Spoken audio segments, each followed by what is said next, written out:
today I'm telling you about the proper steps you need to take to get your ATV ready to drive. First step, you should always do this, is most important.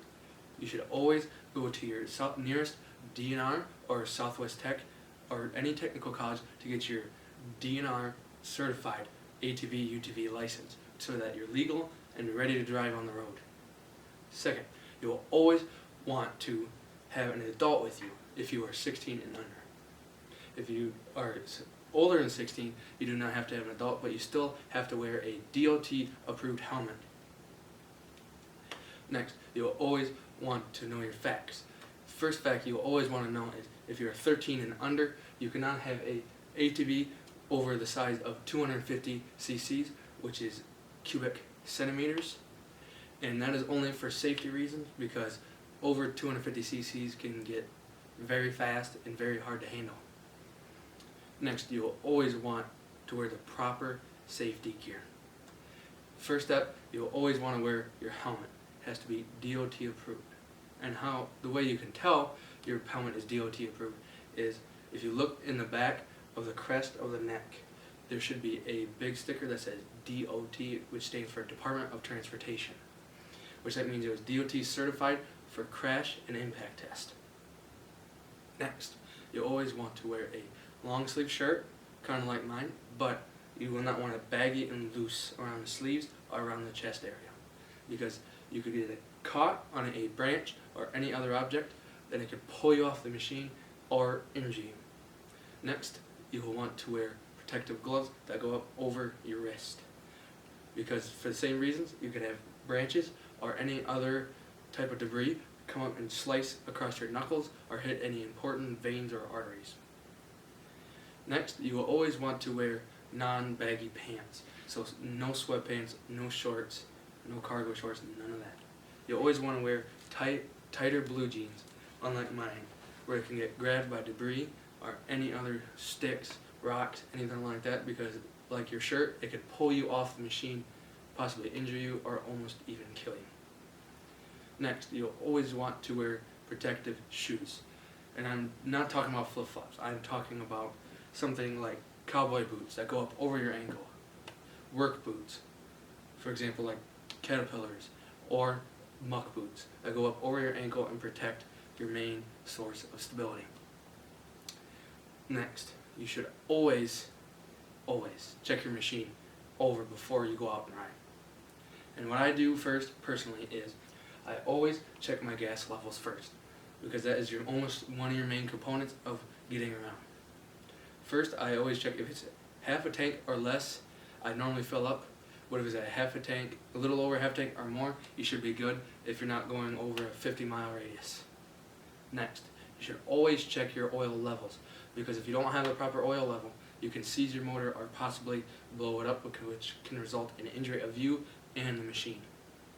And to check your oil levels, you can find that here on this particular machine, and the dipstick, you pull the dipstick out, and there should be 2 gauges, which is a little bit of a hump and a little bit of hump on the other side, and that is, you want it at the top hump, because if it's not at the top hump, it is not at full capacity, which is, you can run a risk of blowing up your motor. Second, you should always check your tire air pressure, because if you don't have if you have too much or even too little tire pressure, it can mess up the stability and the performance and handling of your machine, which of course can result in very serious injuries or even possibly death.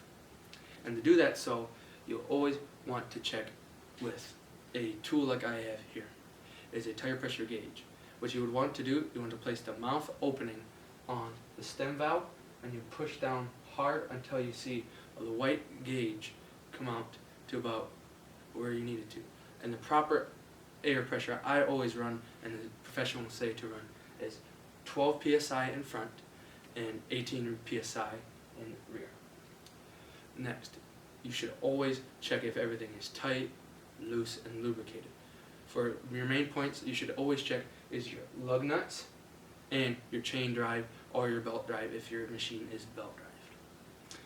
Next, you should always check if your lights are working and in working good condition. For example, you will always want a working headlight, and it cannot be an LED over 1000 watt because it can blind you and not only you, but other drivers, because that can cause crashes and it can cause you to wreck. Next, you always want a working taillight, because if you don't have a working taillight, your other people around you will not know when you are stopping, which can result in an accident.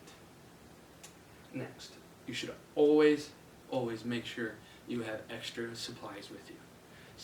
You should always have ratchets to replace lug nuts or tighten the bolts that are loose. Also, you will always want oil. You will want, if possible, extra little bit of fuel canister. And you always want to carry the proper permits and papers that you are registered and legally have to show if a DNR pulls you over because of any issue that you may have caused. Next, you always want to start your machine and let it idle for about 5 to 10 minutes, 10 at max.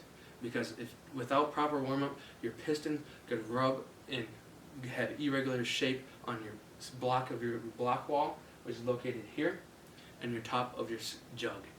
If that happens, your machine can have catastrophic engine failures, which can leave you stranded in places that you will not want to be stranded. Next, you'll always want to do one last big, very small walk around. You want to be slow and precise with your walk around. Ready and we rock and everything works. And that is everything that you will need to do to get your ATV ready to ride.